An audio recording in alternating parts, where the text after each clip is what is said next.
Hello once again, ako naman po si Joy Ann Montilla para sa panibagong episode para sa hashtag Alagang Jack All Access. Tampok ang Jackliner Bus Body Number 88112 Lucena, Alabang sa pamamagitan ni Jeffrey Leovitt at maging sa kanyang konduktor na second generation ng mga empleyado dito sa Jackliner.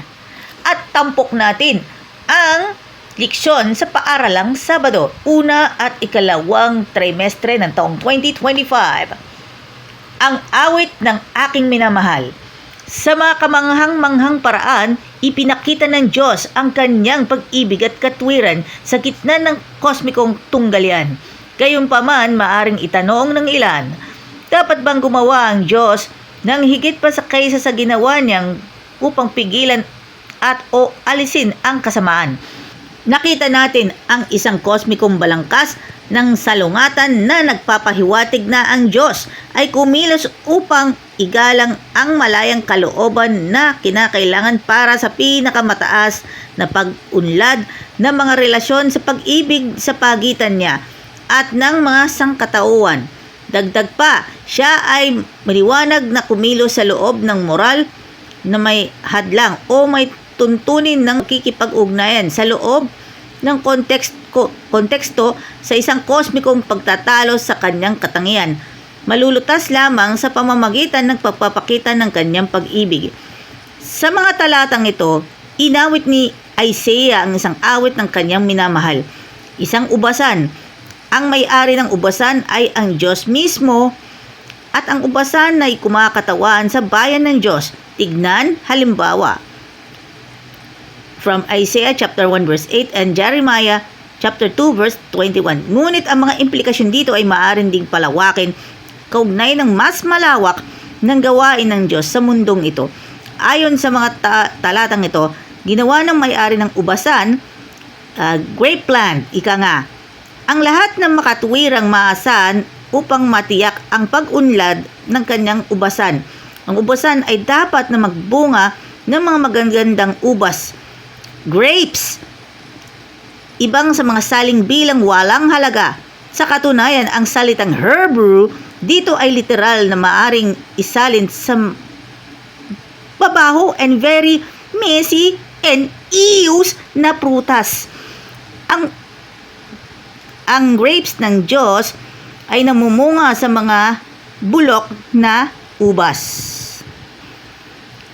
Ang Isaiah chapter 5 verse 3 ay lumipat sa Diyos na mismo ay nagsasalita at nag-aanyaya sa mga taong humatol sa pagitan niya at sa kanyang grape land. At ang Diyos na mismong nagtakda ng pinakamahalagang tanong, ano pa ang nagagawa ko sa aking ubasan kung na hindi ko nagawa? Sino ang nakakaalam? At bakit ng aking hinihintay na nagbunga ng mga ubas? Ito ay nagbunga ng mga ubas na naligaw. At ano pa ang magagawa niya? Napakaganda ang hinihiling pa niya sa iba ang hatulan ang kanyang ginawa. Kung titignan mo ang krus, kung saan inaalayan ng Diyos ang kanyang sarili bilang isang handog para sa lahat ng ating mga kasalanan. Paano ang kanyang mga salita?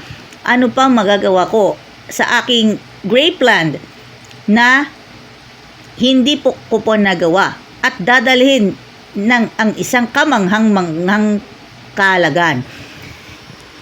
Ang basahin po natin, pero meron po tayong implikasyon. Pero may mga ubas na ligaw ay tinutukoy pa sa isalin na natin. So may nagtakda ng pinakamahalagang tanong. Meron ding sa katunayan, sa salitang Hebrew, meron ding literal din, sinasalin sa eus na prutas. And alam na. Ito kung implication niyan para sa awit sa kosmikong tunggalian. Ito, malinaw na malinaw po ito na dapat natin pag-aralan.